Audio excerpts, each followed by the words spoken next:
সকালটা আজকে শুরু করেছিলাম ঘন গুঁড়ো দুধের চা দিয়ে। হ্যালো সকলকে, আমি তৃষা, আমার আরেকটা মিনি ব্লগে তোমাদেরকে স্বাগত। আজকে সকালবেলা অল্প একটু ব্রেকফাস্ট করেছিলাম, কেক আর চা, যেহেতু উঠতে অনেক দেরি হয়ে গেছিলো। কালকে আমরা ইলিশ মাছ আর কাতলা মাছ এনেছিলাম, কিন্তু কালই আমরা রাত্রে ইলিশ মাছ খেয়েছি, তাই আজ আর ইলিশ মাছটা করিনি, কাতলা মাছ করেছিলাম। কচুর তরকারি আর বিউলির ডাল, এই পুরো সমস্ত রান্নাটা কিন্তু অক্ষয় করেছে।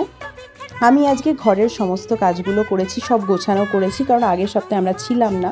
এখানে জামা কাপড়গুলো শুকাতে দিয়েছিলাম, ওগুলো তোলা হয়ে গেছে, প্লাস গাছে জল দিয়েছিলাম, প্লাস আদা রসুনের পেস্ট আমি এক সপ্তাহের জন্য করে রাখি, সেটা করে রাখলাম। প্লাস এটা না বাসন ধুয়ে যে র্যাকটা, যেটা বাসনগুলো আর কি মানে জলগুলো ঝরে যায়, সেই র্যাকটাকে পরিষ্কার করলাম। আর এখানে অলমোস্ট বিউলির ডালটা রেডি হয়ে গেছে। তারপর জামাগুলো সব গুছিয়ে রাখলাম। ঘরের সমস্ত ঝুলগুলো আজকে ঝাড়ার ছিল, ঘরটা খুবই খারাপ অবস্থা হয়েছিল।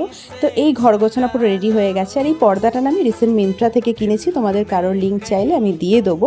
আর ঘরটা এই যে এরকম আমাদের ঘর খুব সুন্দর করে আজকে গুছিয়ে সাজিয়ে নিলাম। আর টেবিলে যা সব বাসনপত্র দেখছো সব ওখানে রান্নাগুলো রেডি হয়ে আছে। আর একটা ঘরও গুছিয়ে নিয়েছিলাম।